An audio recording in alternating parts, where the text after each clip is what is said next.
Hello all welcome back to sports with పండు. Match అయితే అట్లా వెళ్ళిపోయిందనమాట. ఫస్ట్ ఆఫ్ ఆల్ ఆర్సీబీ గొప్పతనం కాదు, కానీ లక్నో వాళ్ళ నెగిటివ్సే ఆర్సీబీకి పాజిటివ్స్ అని అనమాట. సో ఓవరాల్గా అయితే బౌలింగ్ బాగుంది ఆర్సీబీకి, అందులో పేరు పెట్టేదేం లేదు.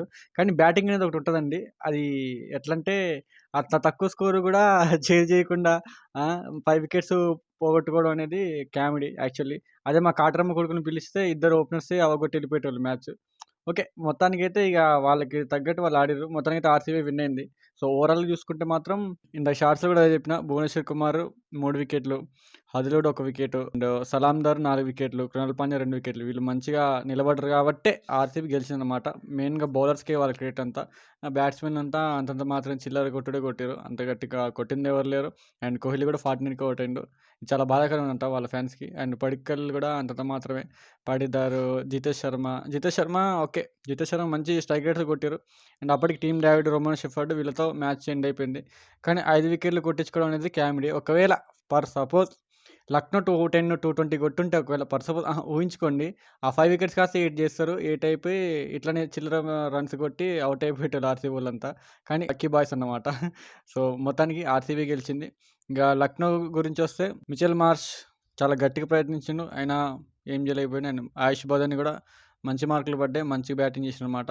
అండ్ బౌలింగ్‌లో కూడా చూసుకుంటే ప్రిన్స్ యాదవ్ 3 వికెట్లు. బౌలింగ్‌లో మంచి ఆవేష్ ఖాన్, ప్రిన్స్ యాదవ్ వీళ్ళిద్దరే తీసుకుపోయారు షోల్డర్స్ పైన. యాక్చువల్లీ ఇప్పుడు షమి గారు అసలు 4 వికెట్లు తీయరు కదండీ! ఎందుకు తీయలేదంటే మొన్న ఎస్ఆర్‌హెచ్ మ్యాచ్ ఆయన అందులో ఉన్నారు కాబట్టి, ఎస్ఆర్‌హెచ్ ప్లేయర్ కాబట్టి, అందులో ఆయనకు తెలిసుంటది కాబట్టి తీసిండు. ఇప్పుడు ఇక్కడంటే ఆర్‌సీబీ వోళ్ళ గురించి ఏం తెలీదు కాబట్టి వికెట్లేం తీయలేకపోయిండు. బుగ్గ అయిందనమాట. And Digvijay Singh, George Linde వీళ్ళంతా లైట్. ఆ దిగ్విజయ్ సింగ్ అయితే ఎప్పుడు సైన్‌లు పెడతా ఉంటాడు గానీ, ఒక వికెట్ తీసినా బాగుండు కొంచెం. ఆర్‌సీబీ సైడ్ నుంచి లక్నో సైడ్ వచ్చేదేమో మరి మ్యాచ్. అప్పటికి 5 వికెట్లు తీసిర్రు బానే. ఆర్‌సీబీ వాళ్ళకి జరంసేపు అనిపించుంటది మ్యాచ్ పోద్దేమని. కానీ రన్ రేట్ బానే మెయింటైన్ చేసిర్రు. ఒకవేళ రన్ రేట్ గానీ 7 గానీ, 6 గానీ, 8 గానీ మెయింటైన్ చేసుంటే ఆళ్ళు పక్కా ప్రెషర్ గట్టిగా పెట్టేటోళ్ళు. ఓవరాల్‌గా అయితే ఇట్స్ ఏ గుడ్ మ్యాచ్ అనమాట. ఫస్ట్ ఇన్నింగ్స్ అయితే మాస్ ఆర్‌సీబీ కనిపించింది నాకైతే. మాస్ అంటే మాస్.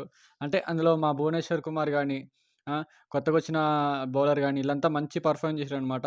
కృణాల్ పాండ్యా కూడా డీసెంట్ అన్నట్లు. సో, హాజిల్‌వుడ్ నుంచి నేను ఇంకా ఎక్కువ ఎక్స్‌పెక్ట్ చేస్తున్నా గూడా, ఈరోజు మొన్ననే ఈ మధ్యన వచ్చింది కాబట్టి ఇంకా టైం పడతదేమో మంచి బౌలింగ్ జేయనీకి. సో, ఇప్పటికైతే ఆర్‌సీబీ వోళ్ళు బౌలర్స్ మాస్ అన్నమాట. బ్యాట్స్‌మెన్ అంతంత మాత్రమే.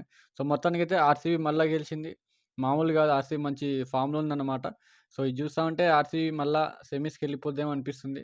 చూద్దాం. ఎంతైనా కాటరమ్మ కొడుకుల ట్యాగ్ అందరికి రాదులేండి. ఎంత ట్రై చేసినా గూడా. ఎందుకంటే 15 ఓవర్స్ తీసుకున్నారు 150 రన్స్‌కి. అదే మా వోళ్ళైతే 7, 8 ఓవర్లలో పవర్ ప్లే అయిపోయే లోపలికి అవగొట్టేటోళ్ళు ఆ స్కోర్‌ని. సో, మొత్తానికైతే ఆర్‌సీబీ బ్యాటింగ్ కొంచెం స్ట్రాంగ్ కావాలన్నమాట. బౌలింగ్ మాత్రం అసలు బౌలింగ్ డిపార్ట్‌మెంట్‌లో అయితే అసలు కొంచెం గూడా పేరు పెట్టనీకి కూడా ఏం లేదు. మంచి ఆల్ ఔట్ చేసిరన్నమాట. మంచి ఆర్‌సీబీ మంచి పెర్ఫార్మెన్స్. ఇక నెక్స్ట్ మ్యాచెస్ చూద్దాం. ఇక నెక్స్ట్ మీకు తెలుసు సాటర్‌డే నేను మ్యాచ్‌కెళ్తున్నా. సీఎస్‌కే వర్సెస్ ఎస్ఆర్‌హెచ్ మ్యాచ్ ఉంది. అండ్ దాని మీద ఒక లాగ్ గూడా చేస్తా. కానీ నేను కనపడను. సో, చూసుకుందాం ఎట్లుంటదో. అండ్ మీకు ఎస్ఆర్‌హెచ్ వర్సెస్ సీఎస్‌కే ఎక్స్‌పెక్టేషన్స్ ఏంటి? ఏది గెలుస్తదనుకుంటారో కింద కామెంట్ చేయండి. Love you all. Signing off. By. Good night.